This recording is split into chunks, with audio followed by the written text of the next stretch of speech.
अस्सलाम वालेकुम क्लास। हम डिस्कस कर रहे थे साल्स के बारे में। हमने देखा कि साल्स की डेफिनेशन, साल्ट की कुछ प्रॉपर्टीज़ कैसी होती हैं।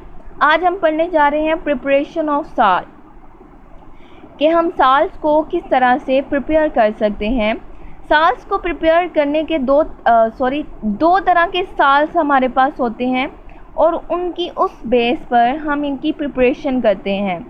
दो तरह के साल्ट कैसे, एक होते हैं वाटर सोलुबल साल्ट और एक होते हैं वाटर इनसोलुबल साल्ट। यानी ऐसे साल्ट जो पानी के अंदर सोलुबल हो जाते हैं और कुछ साल्ट ऐसे भी होते हैं जो पानी के अंदर सोलुबल या उसके अंदर डिज़ोल्व या हल नहीं होते हैं।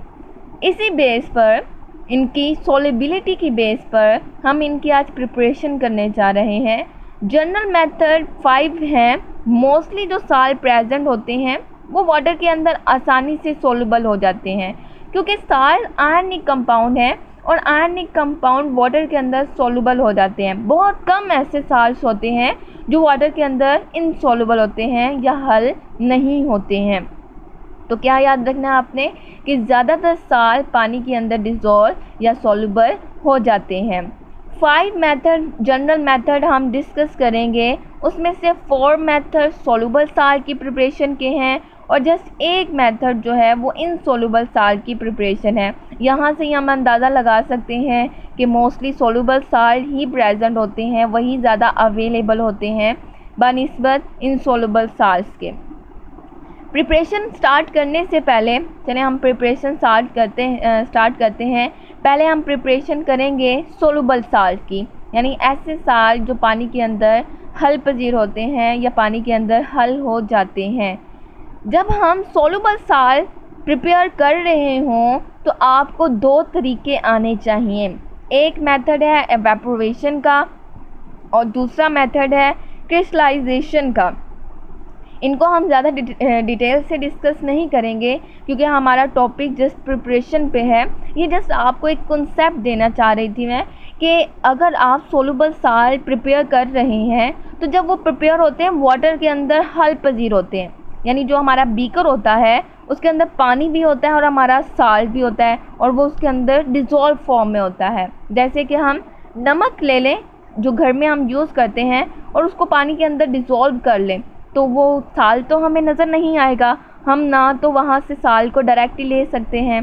ठीक है, तो मैं कहना चाह रही हूँ कि आप कंसीडर करें हमने वो साल्ट जो है वो प्रिपेयर कर लिया है लेकिन वो पानी के अंदर है, हमने वहाँ से उसको निकालना है।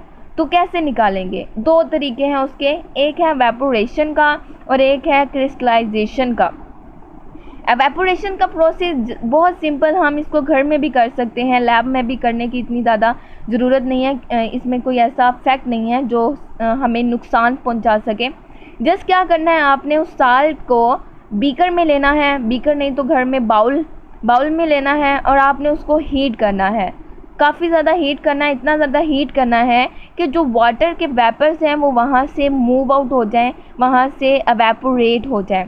जब वो वाटर के मॉलिक्यूल वहाँ से एवेपोरेट हो जाएंगे, बाकी सॉलिड फॉर्म में हमारे पास क्या बच जाएगा? साल्ट। आप ये घर में भी ट्राई कर सकते हैं, बल्कि ट्राई कीजिएगा, काफ़ी इंटरेस्टिंग है। आप देखेंगे जब आप सोडियम क्लोराइड को, यानी जो खाने का नमक हम अपने सालन बनाने के लिए इस्तेमाल करते हैं, आप उसको पानी के अंदर मिक्स करेंगे, उसके बाद उसको इस तरह से हीट अप करेंगे, एवेपोरेट करेंगे, तो बाकी आपको छोटे छोटे पार्टिकल्स, वाइट कलर के पार्टिकल्स आपको नीचे प्रेजेंट नज़र आएंगे। तो एक्चुअल में आप एवेपोरेशन के प्रोसेस में सक्सेसफुल हो गए हैं। देन हमारे पास, हमने एक्चुअल में रिकवर्ड कर लिया साल्ट को एवेपोरेशन के प्रोसेस के थ्रू।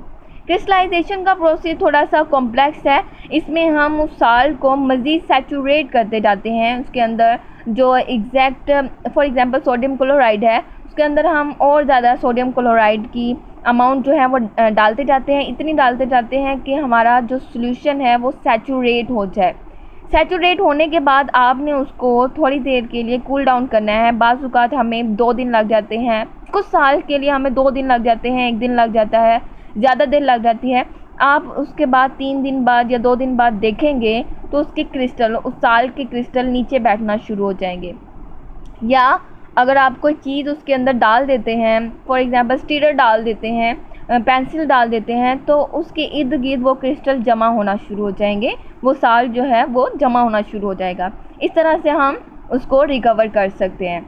तो जब आपने सॉल्युबल साल्ट की प्रिपरेशन करनी है तो आपने जहन में रखना है कि आपको उसको रिकवर करना भी आना चाहिए। तो रिकवर कैसे करेंगे? एवापोरेशन के प्रोसेस के थ्रू एंड क्रिस्टलाइजेशन के प्रोसेस के थ्रू।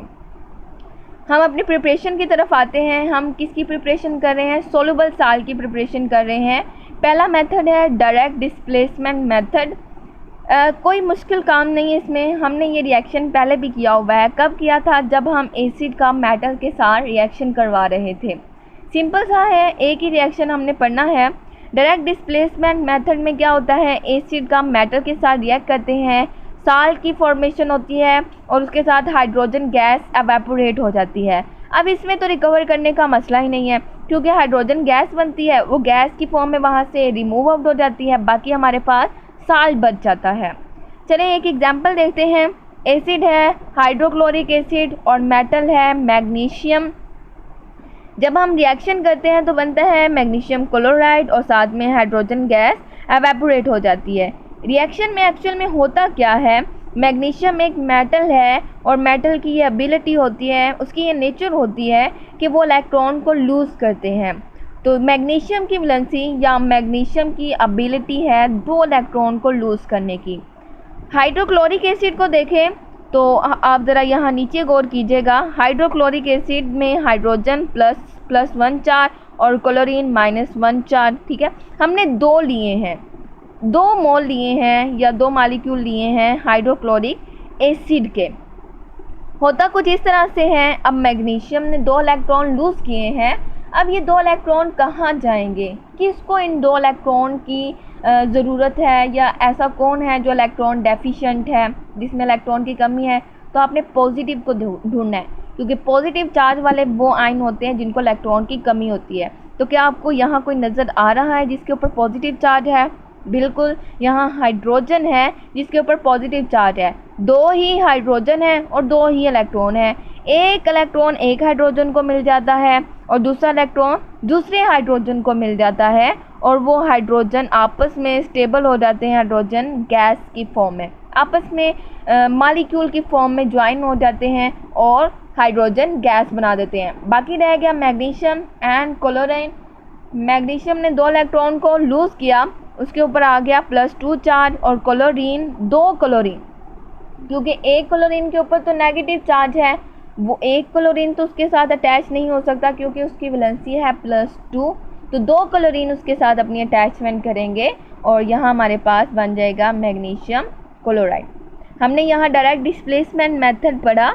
हम इसको नॉर्मली ये भी कहते हैं reaction of metal with acid. इसे हम ये भी नाम देते हैं डायरेक्ट डिस्प्लेसमेंट का मेथड, इसलिए कि एक मेटल या एक पॉजिटिव चार्ज कंटेनिंग आयन दूसरे आयन को डिस्प्लेस कर देती है, उसकी जगह से हटा देती है। ठीक है, डिस्प्लेसमेंट का मतलब ये होता है कि एक चीज़ दूसरी चीज़ की जगह ले ले, उसको वहाँ से रिमूव करके, और ऐसा ही हुआ है। मैग्नीशियम ने हाइड्रोजन को यहाँ से रिमूव किया है और उसकी जगह खुद आकर अपनी अटैचमेंट शो की है। नेक्स्ट मेथड है न्यूट्रलाइजेशन मेथड। न्यूट्रलाइजेशन का प्रोसेस हम बहुत दफ़ा डिस्कस कर चुके हैं, बल्कि काफ़ी दफ़ा हम इसको पढ़ा है। न्यूट्रलाइजेशन क्या होता है? न्यूट्रलाइजेशन का मेथड, न्यूट्रलाइजेशन एसिड और जब बेस आपस में रिएक्ट करते हैं तो इसके नतीजे में साल्ट एंड वाटर की फॉर्मेशन होती है। वही रिएक्शन है जो हमने पहले बहुत दफ़ा डिस्कस किया है। एसिड कौन सा है? हाइड्रोक्लोरिक एसिड, और बेस कौन सी है? सोडियम हाइड्रोक्साइड, और नतीजे में साल्ट कौन सा बनता है? सोडियम क्लोराइड और वाटर। ये हमारा क्या था?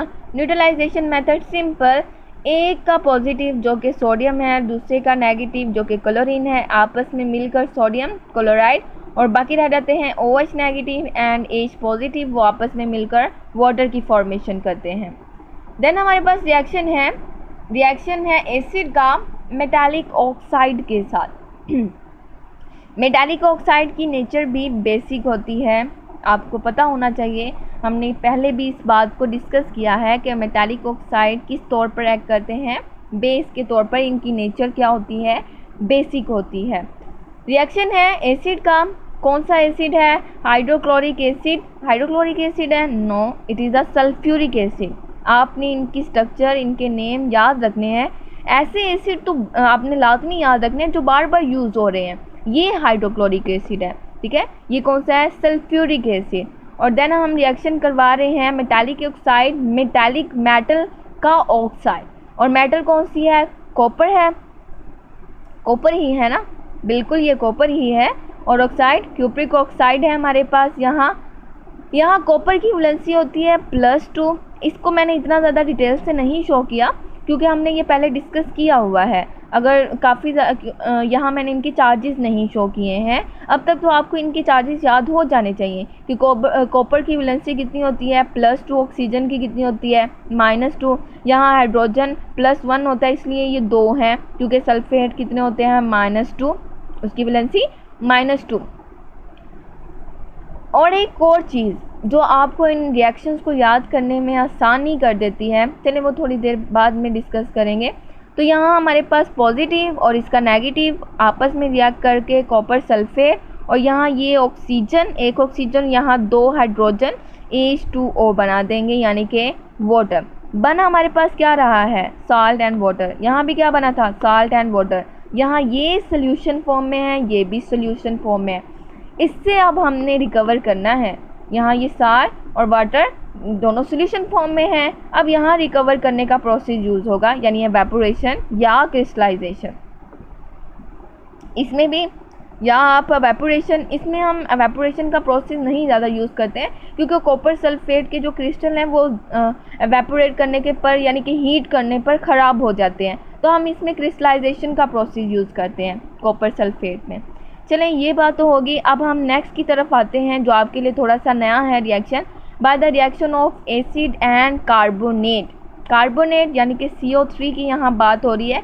Carbonate CO3 -2 charge containing ion. Nitric acid को हम यूज़ कर रहे हैं। पहले कौन सा यूज़ किया? हाइड्रोक्लोरिक एसिड, सल्फ्यूरिक एसिड, और ये कौन सा है? Nitric acid. और ये हमारे पास है सोडियम कार्बोनेट। नाइट्रिक एसिड को देखें, हाइड्रोजन है, नाइट्राइट आयन है जिसके ऊपर -1 चार्ज है, सोडियम है, और कार्बन है जिसके ऊपर -2 चार्ज है। जी, वो बात जो मैं कहना चाह रही थी, यहाँ बात कर रही थी ना कि आपके लिए जो आसानी हो जाती है वो ये कि आपने पहले देखना है कि पॉजिटिव और नेगेटिव चार्जेस किसके ऊपर हैं। क्योंकि जब रिएक्शन होता है तो एक का पॉजिटिव दूसरे के नेगेटिव को अपनी तरफ अट्रैक्ट करता है और उनके दरमियान रिएक्शन हो जाता है। जैसे कि यहाँ अगर हम देखें, इसका नेगेटिव ये है NO3 और इसका पॉजिटिव कौन सा है? Sodium Na। ये एक दूसरे के साथ रिएक्ट कर जाते हैं, ठीक है। अब इसके ऊपर -1 है, इसके ऊपर +1 है। ये अलग बात है कि इसकी अमाउंट 2 है, तो क्या इसकी अमाउंट 2 नहीं है? बिल्कुल है। यहाँ हमने साइड पर 2 किस लिए अटैच किया है कि हाइड्रोजन भी यहाँ 2 हैं और ये आयन, नाइट्राइट आयन भी, इसकी अमाउंट भी कितनी है? 2 है। तो एक सोडियम एक नाइट्राइट आयन के साथ और दूसरा सोडियम दूसरे नाइट्राइट आयन के साथ रिएक्ट करके 2 सोडियम नाइट्राइट बना देते हैं। यहाँ ये साल्ट की फॉर्मेशन होगी। सोडियम नाइट्रेट हमारे पास यहाँ बन गया। कैसे? जब एक का पॉजिटिव दूसरे के नेगेटिव को अपनी तरफ अट्रैक्ट करता है, इनके दरमियान जब रिएक्शन होता है। बात रह जाती है फिर कार्बोनेट की और हाइड्रोजन की। कार्बोनेट अपने आप को एडजस्ट करता है। ये एडजस्टमेंट हमने डिस्कस की थी। एडजस्टमेंट किस तरह से होती है? अगर हम इसकी स्ट्रक्चर को ओपन करके शो करते हैं तो ये अपनी स्ट्रक्चर कुछ इस तरह से शो करता है, इधर भी नेगेटिव इधर भी नेगेटिव। इस वजह से इसके ऊपर ओवरऑल -2 चार्ज होता है क्योंकि 2 नेगेटिव चार्जेस आपको नज़र आ रहे हैं। क्या होता है? ये एक साइड से अपने आप को स्टेबलाइज करते हैं। ये यहाँ बॉन्ड शिफ्ट हो जाता है या हमारे पास कार्बन और ऑक्सीजन के दरमियान बॉन्ड की फॉर्मेशन हो जाती है, और जब यहाँ बॉन्ड टूटता है तो इसमें मौजूद इलेक्ट्रॉन इस ऑक्सीजन को मिल जाते हैं। ऑक्सीजन के पास पहले भी एक्स्ट्रा इलेक्ट्रॉन थे और बॉन्ड के दोबारा से इलेक्ट्रॉन इसको मिल जाते हैं, तो क्या हो जाता है? -2 और कार्बन डाइऑक्साइड की फॉर्मेशन हो जाती है। कैसे? यहाँ ऑक्सीजन एक पहले ही बॉन्ड के साथ मौजूद था, डबल बॉन्ड के साथ, और यहाँ जब डबल बॉन्ड बनता है तो कार्बन डाइऑक्साइड की फॉर्मेशन हो जाती है। तो कार्बन डाइऑक्साइड बन गया, बाकी क्या रह गया? यहाँ ये हाइड्रोजन और यहाँ ये एक ऑक्सीजन, 2 हाइड्रोजन और 1 ऑक्सीजन मिलकर बनाते हैं वाटर यानी कि H2O। यहाँ तक हमने जितने भी साल पढ़े वो क्या थे, वाटर सोलुबल। हम देख सकते हैं कि इनके साथ वाटर की फॉर्मेशन हो रही है, तो ये इनके साथ मिक्स फॉर्म में प्रेजेंट हैं और बाद में हम इनको रिकवर कर लेंगे एवेपोरेशन के थ्रू या क्रिस्टलाइजेशन के प्रोसेस के थ्रू।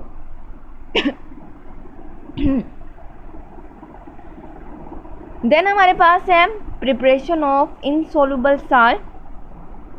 इसके बारे में एक इंटरेस्टिंग चीज़ है, वो क्या कि इसमें हमारे पास जो रिएक्टेंट हैं वो भी साल्ट होते हैं, जो प्रोडक्ट होते हैं वो भी साल्ट होते हैं। हमारे पास 2 रिएक्टर होते हैं, दोनों ही साल्ट होते हैं, और जो 2 प्रोडक्ट होते हैं वो भी क्या होते हैं, दोनों ही साल्ट होते हैं। करना क्या है आपने, रिएक्शन है हमारा सिल्वर नाइट्रेट और सोडियम क्लोराइड का। क्या करना है आपने, सिल्वर नाइट्रेट का भी सॉल्यूशन बनाना है वाटर के अंदर और सोडियम क्लोराइड का भी, और ये दोनों वाटर सोलुबल होते हैं। रिएक्शन हमारा स्टार्ट होता है 2 वाटर सोलुबल साल्ट के थ्रू। दोनों सोलुबल जो साल्ट है उनको हमने अलग-अलग, एक को मैंने स्पीकर में ले लिया, एक को स्पीकर में, और वाटर के अंदर उनको डिज़ोल्व करवा दिया। दोनों को जब मैंने डिज़ोल्व किया फिर मैंने एक अलग से बीकर लिया। पहले वो दोनों सेपरेट बीकर में थे, अब इन दोनों को मैंने एक ही बीकर के अंदर डाल के मिक्स कर देना है। ठीक है, मिक्स करने के बाद थोड़ी देर बाद 2-3 घंटे, मोस्टली ये इतने घंटों का रिएक्शन तो नहीं होता है, 1 दिन बाद जब हम इनको देखते हैं तो उनमें 2 चीज़ें बन जाती हैं, 2 प्रोडक्ट बनते हैं वाटर के अंदर ही। एक जो होता है वो सोल्यूबल होता है और दूसरा इनसोल्यूबल, यानी कि छोटे छोटे सॉलिड पार्टिकल की फॉर्म में बीकर के नीचे बैठ जाते हैं। जो सोल्यूबल होता है वो तो वहाँ लिक्विड फॉर्म में ऊपर प्रेजेंट होता है, जो इनसोल्यूबल होता है वो छोटे छोटे पार्टिकल्स की फॉर्म में नीचे बैठ जाता है, नीचे बीकर में हमें नज़र आता है। तो हमने इनसोल्यूबल साल्ट की प्रिपरेशन होगी। वैसे तो ये अलग बात है कि सोल्यूबल साल्ट की भी प्रिपरेशन हो गई साथ में, लेकिन हमारा मेन प्रोडक्ट था इनसोल्यूबल साल्ट, वो भी हमने प्रिपेयर कर लिया। रिएक्शन अब चेकआउट करते हैं कि सिल्वर नाइट्रेट है हमारे पास, सोडियम क्लोराइड है। क्या देखना है आपने, इनकी वैलेंसीज देखनी है, इनके चार्जेस देखने हैं। Silver +1, nitrate -1, sodium +1, chlorine -1। ये तो सिंपल है, इसका पॉजिटिव इसके नेगेटिव को, और इधर जो पॉजिटिव और नेगेटिव बच जाएंगे वो आपस में रिएक्शन कर लेंगे। फॉर एग्जांपल ये पॉजिटिव और ये नेगेटिव मिल गए तो AgCl बन गए, सिल्वर क्लोराइड। और अगर हम इसकी बात करें, Na पॉजिटिव है और ये नेगेटिव है तो सोडियम नाइट्रेट। और आपने हमेशा याद रखना है, ये रूल आपने 9th में पढ़े हुए हैं कि जब हम आयनिक कंपाउंड का फॉर्मूला लिखते हैं तो पॉजिटिव वाला आयन हमेशा पहले लिखते हैं और नेगेटिव वाले को बाद में लिखते हैं। तो इस लिहाज से आपने गड़बड़ नहीं करनी, जो पॉजिटिव चार्ज वाला होगा उसको आपने प्रोडक्ट में भी पहले लिखना है और जो नेगेटिव वाला होगा उसको आपने बाद में लिखना है। अब बात करते हैं सोडियम कार्बोनेट, एक साल्ट, और कॉपर सल्फेट, ये दोनों क्या हैं, सोल्यूबल साल्ट। तो जब हम इनका रिएक्शन करेंगे, वैलेंसीज को आपने याद रखना है कि कॉपर की +2, सल्फेट की -2, कार्बोनेट की -2 और सोडियम की +1 होने की वजह से यहाँ उसकी अमाउंट कितनी है, 2 है। ठीक है, तो जब रिएक्शन करेंगे इसका पॉजिटिव इसके नेगेटिव को अट्रैक्ट करेगा तो कॉपर कार्बोनेट बन जाएगा, Cu, और कार्बोनेट इसका +2 इसका -2, अमाउंट सेम, तो कॉपर कार्बोनेट बन गया। बाकी रह गया sulphate and sodium, sulphate -2, sodium हमारे पास उतने ही रिक्वायर्ड हैं, उतने प्रेजेंट हैं, तो हमने Na2SO4 सोडियम सल्फेट की फॉर्मेशन हो जाएगी। ये दोनों क्या हैं, सोलुबल हैं, ये भी सोलुबल साल्ट है, ये भी सोलुबल साल्ट, किस में, वाटर में। अब नतीजे के तौर पर एक इनसोलुबल है, एक सोलुबल है। अब इसमें से सोलुबल कौन सा है और इनसोलुबल कौन सा है, तो ये जो सिल्वर क्लोराइड है ये इनसोलुबल है। अगर आप अपनी बुक में भी देखेंगे तो इसके नीचे छोटे सी ब्रैकेट में S लिखा होगा, जो शो करता है कि ये सॉलिड है, यानी इनसोलुबल फॉर्म में है। अगर हम इसको देखें तो यहाँ ये भी हमारे पास किस फॉर्म में है, सॉलिड फॉर्म में। छोटे छोटे प्रेसिपिटेट बीकर के नीचे बैठ जाते हैं, बीकर में नीचे हमें नज़र आते हैं, तो ये भी क्या है, इनसोल्यूबल साल्ट। और इनको हम यानी यहाँ से हम इनको आसानी से रिमूव आउट कर सकते हैं फिल्ट्रेशन के थ्रू। फ़िल्टर पेपर लें, फ़नल लें, फ़िल्टर पेपर में फ़नल में फ़िल्टर पेपर को फिक्स आउट करें, ऊपर से इस पूरे सॉल्यूशन को डाल दें। तो जो सॉलिड फॉर्म में हमारे पास पार्टिकल होंगे वो फ़िल्टर पेपर में आपको हासिल हो जाएंगे। इनको रिकवर करना इतना मुश्किल काम नहीं है। जो सोल्यूबल होते हैं उनके लिए प्रॉब्लम होती है कि उनको रिकवर करना, जब हम उसको रिकवर कर रहे होते हैं, बाजू का जो क्रिस्टल होते हैं वो क्या हो जाते हैं, ख़राब हो जाते हैं, डिस्ट्रॉय हो जाते हैं, उनकी अपनी जो नेचर, अपनी जो स्ट्रक्चर होती है वो डिस्टर्ब हो जाती है। तो हमने पढ़ा सोल्यूबल साल्ट और वाटर इनसोल्यूबल साल्ट, उनकी प्रिपरेशन की 5 रिएक्शन हमने पढ़े हैं, जिनमें 4 जो रिएक्शन थे वो सोल्यूबल साल्ट की प्रिपरेशन के थे और एक जो हमने रिएक्शन पढ़ा वो इनसोल्यूबल साल्ट के लिए था, इनसोल्यूबल साल्ट की प्रिपरेशन के लिए था।